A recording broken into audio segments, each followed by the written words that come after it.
दोस्तों, मैं नीरज प्रकाश। स्वागत है आपका एक बार फिर नीरज प्रकाश एजुकेशन यूट्यूब चैनल पर। दोस्तों, आज हम बताने जा रहे हैं क्लास 10 के फिजिक्स का पहला चैप्टर प्रकाश का परावर्तन। इस चैप्टर को आगे पढ़ने से पहले हम ये जानते हैं कि प्रकाश है क्या, प्रकाश किसे कहते हैं, प्रकाश के क्या उपयोग हैं। तो प्रकाश वह माध्यम है जिसकी सहायता से हम किसी भी वस्तु को देख सकते हैं। अर्थात अगर प्रकाश ना हो तो हम किसी भी वस्तु को हम देख नहीं सकते हैं। अर्थात आँख हमारे पास रहते हुए भी हमें प्रकाश की ज़रूरत पड़ती है, और जब तक प्रकाश नहीं हो हम किसी भी चीज़ को नहीं देख सकते हैं, ना पढ़ सकते हैं। तो प्रकाश का होना अत्यंत आवश्यक है। दोस्तों, प्रकाश आता कहाँ से है, प्रकाश के स्रोत कौन कौन से हैं। स्रोत यानी कि जिससे प्रकाश उत्पन्न होती है, पैदा होता है। प्रकाश के बहुत सारे स्रोत देखने को मिल जाएंगे। प्रकाश से सूरज से, बल्ब से, मोमबत्ती से। तो यहाँ पर हम देख रहे हैं कि प्रकाश के बहुत सारे स्रोत होते हैं। कुछ स्रोत मानव निर्मित होते हैं तो कुछ स्रोत प्राकृतिक होते हैं। प्राकृतिक का मतलब नेचुरल, जो खुद बना नेचर के द्वारा, जैसे सूरज हो गया, तारे हो गए। ये सब प्रकाश के प्राकृतिक स्रोत हैं जिनकी सहायता से हम किसी भी वस्तु को देखते हैं। दिन में दोस्तों हमें अलग से लाइट की ज़रूरत नहीं पड़ती है, हम सूरज की रोशनी में ही सब कुछ देख सकते हैं। रात में तारे प्रकाश के स्रोत, और कुछ प्रकाश के स्रोत मानव निर्मित होते हैं। मानव जिसे बनाया, जैसे विद्युत बल्ब थॉमस एल्वा एडिसन के द्वारा बनाया गया, मोमबत्ती, लालटेन, लैंप, दिया, ट्यूब, ये सभी मानव निर्मित स्रोत हैं। प्रकाश के जितने भी स्रोत हैं उन सभी में किसी न किसी प्रकार की ऊर्जा का रूपांतरण होता है। अर्थात प्रकाश भी एक ऊर्जा का ही रूप है।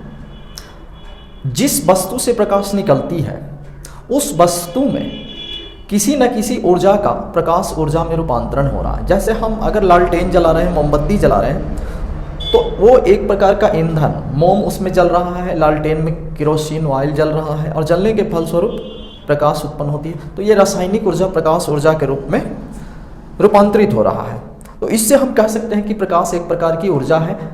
वह प्रकाश जिसकी सहायता से हम किसी भी वस्तु को देखते हैं। जब किसी वस्तु पर प्रकाश पड़ती है तब हम उस वस्तु को आसानी से अपनी आंखों के द्वारा देख लेते हैं। अर्थात हमारी आंखें उस वस्तु का अपने रेटिना पर प्रतिबिंब साफ साफ तभी बना सकती हैं जब उस वस्तु पर प्रकाश पड़े, और उस वस्तु पर प्रकाश पड़ने के बाद प्रवर्तन होती है, और प्रवर्तन के फलस्वरूप वो हमारी आंखों के रेटिना पर उस वस्तु का प्रतिबिंब बनाता है।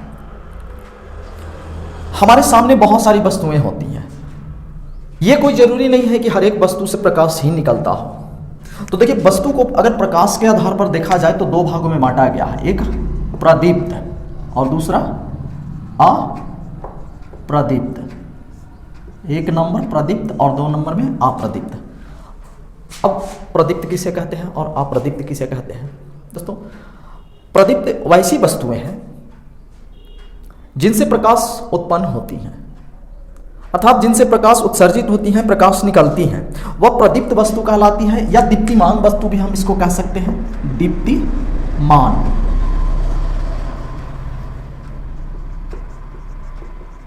दीप्तिमान वस्तुएं जिनसे प्रकाश उत्सर्जित होती हैं। अब आप सोच सकते हैं कि प्रकाश किससे उत्सर्जित होती है। विद्युत का बल्ब हो गया, सूरज, जलता हुआ मोमबत्ती, जलता हुआ लालटेन, तो ये सभी वस्तुएं प्रदीप्त वस्तुएं हो जाएंगी। और अप्रदीप्त वस्तुएं वैसी वस्तुएं जिनसे प्रकाश का उत्सर्जन नहीं होता है, अर्थात वो जलता नहीं है, प्रकाश नहीं निकलता है। जैसे टेबल, कुर्सी, बेंच, ईंट, पत्थर, बालू, ऐसी बहुत सारी चीज़ें हमारे सामने, किताब, कलम, हमारा शर्ट, हमारा शरीर, ये सभी अप्रदीप्त वस्तुएं हैं। इनसे प्रकाश उत्सर्जित नहीं होती हैं। तो अभी तक हम देखें कि प्रकाश किसे कहते हैं। प्रकाश वह माध्यम है जिसकी सहायता से हम किसी भी वस्तु को आसानी से देख लेते हैं। प्रकाश वह कारक है जो किसी भी वस्तु को दिखने का एक माध्यम है। प्रकाश के स्रोत किसे कहते हैं? तो जिसे प्रकाश उत्सर्जित होती है, प्रकाश निकलता है, उसे हम प्रकाश का स्रोत कहते हैं। प्रकाश ऊर्जा का एक रूप है। वस्तु दो प्रकार के होते हैं, एक प्रदीप्त वस्तु और दूसरा अप्रदीप्त वस्तु। प्रदीप्त वस्तु वैसी वस्तुएं जिनसे प्रकाश उत्सर्जित होती हैं और अप्रदीप्त वैसी वस्तुएं जिनसे प्रकाश उत्सर्जित नहीं होती हैं। प्रदीप्त वस्तु का उदाहरण विद्युत बल्ब, सूरज, जलता हुआ बल्ब, जलता हुआ मोमबत्ती, ये सब अप्रदीप्त वस्तु के बहुत सारे उदाहरण हैं। टेबल, कुर्सी, बेंच, किताब, कॉपी, शर्ट, कमीज, कपड़ा, ये सारे। उसके बाद जब प्रकाश निकलती है तो एक प्रोसेस होता है जिसको हम कहते हैं प्रकिरणन। प्रकिरणन। अब ये प्रकिरणन किसे कहते हैं? तो प्रकाश जहां से उत्सर्जित होती है और प्रकाश के उत्सर्जन के फलस्वरूप ये बीच के माध्यम में बहुत सारे कण होते हैं, धूल कण या और भी तरह के कण। वह कण प्रकाश के बहुत सारे अंश को इधर उधर बिखेर देते हैं, यानी फैला देते हैं। इसी फैलने की प्रक्रिया को हम प्रकिरणन कहते हैं। जैसे दिन के समय, सुबह के समय जब सूर्य निकलता है तो हम देखते हैं कि कमरे में भी रोशनी आ जाती है। तो क्या सूरज का रोशनी कमरे में आ गया? नहीं, यह रोशनी प्रकिरणन के द्वारा आती है। अर्थात बाहर जो धूप निकला और बाहर जितने भी धूल कण हैं, दीवार है, मिट्टी है, पेड़ पौधे हैं, इन सबों से उस प्रकाश का बहुत सारा अंश, बहुत सारे भाग बिखर गए इधर उधर परावर्तित होकर, और बिखरने के फलस्वरूप वही प्रकाश का कुछ भाग हमारे कमरे में आता है, हमारे रूम में आता है, यानी हर जगह बिखर जाता है और हम सभी वस्तुओं को आसानी से देख लेते हैं। तो यही बिखरने की क्रिया को हम प्रकिरणन कहते हैं।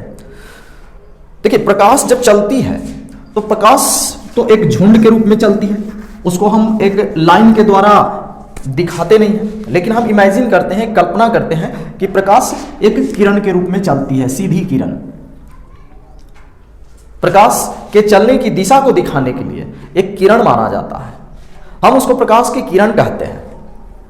किसी भी प्रदीप्त वस्तु अर्थात जिसे प्रकाश उत्सर्जित हो रहा है, उस वस्तु से हम सरल रेखा में, जिस दिशा में प्रकाश निकल रही है उस दिशा में एरो के माध्यम से, एक सरल रेखा के माध्यम से प्रकाश की दिशा को दिखलाते हैं, जिसे हम प्रकाश की किरण कहते हैं, सरल रेखा पर चलने वाली प्रकाश को। और ये प्रकाश की किरण जब एक झुंड में, एक ग्रुप में, एक समूह में हो, तब यही किरण, ये एक है तो किरण और बहुत सारे प्रकाश जा रहे हैं तो ये कहलाते हैं किरण पुंज। किरण पुंज का मतलब किरणों का समूह। बहुत सारे किरण अपने प्रकाश स्रोत से निकलकर आगे की दिशा में बढ़ रहे हैं, सीधी रेखा में। प्रकाश सीधी रेखा में चलती है, ये आप पूर्व की क्लास में पढ़ चुके हैं। तो ये किरण पुंज तीन तरह के होते हैं। देखिए, प्रकाश अपने प्रकाश स्रोत से तीन प्रकार से चलता है। एक तो है कि समानांतर किरण पुंज। प्रकाश की किरण पुंज तीन प्रकार का, एक है समांतर किरण पुंज, दूसरा अपसारी किरण पुंज और तीसरा अभिसारी किरण पुंज। ये तीन प्रकार के किरण पुंज है, तो तीनों किरणों का समूह है, लेकिन तीनों में अंतर क्या है? अपसारी किरण पुंज, समांतर किरण पुंज और अभिसारी किरण पुंज। दोस्तों, समानांतर किरण पुंज जो होती है अपने प्रकाश स्रोत से निकलकर बिल्कुल समानांतर दिशा में चलता है, यानी जिनके किरणों के बीच की दूरी हर जगह बराबर हो। जितना दूर से प्रकाश निकला और फोकस उतना ही दूरी पर वो पड़े, तो उसको हम कहते हैं समानांतर किरण पुंज। लेकिन जब प्रकाश स्रोत से निकलने वाली किरणें फैल जाती हैं आगे निकलकर, यानी एक बिंदु से निकलकर वो जब फैलती हैं, तब हम उसको कहते हैं अपसारी किरण पुंज। ये कहलाया अपसारी किरण पुंज। किरण निकला एक बिंदु से और आगे चलकर ये फैल गया। तीसरा अभिसारी किरण पुंज। प्रकाश निकल तो रहा है, लेकिन निकलने के बाद वे सारे किरण पुंज एक ही बिंदु पर आकर मिल जाते हैं। वैसे किरणों को हम, वैसे किरण पुंजों को हम कहते हैं अभिसारी किरण पुंज। तो इस प्रकार से तीन प्रकार के किरण पुंज हो गए। ये आपका समानांतर किरण पुंज, अपसारी किरण पुंज, अभिसारी किरण पुंज। उसके बाद वस्तु तीन प्रकार के होते हैं। प्रकाश चैप्टर में हम पढ़ रहे हैं, तो प्रकाश से रिलेटेड वस्तु। दोस्तों, आज के इस पहले भाग के वीडियो में बस इतना ही। मैं इस चैप्टर का आगे का भाग फिर अगले वीडियो में बताऊंगा। तब तक के लिए धन्यवाद। जय हिंद।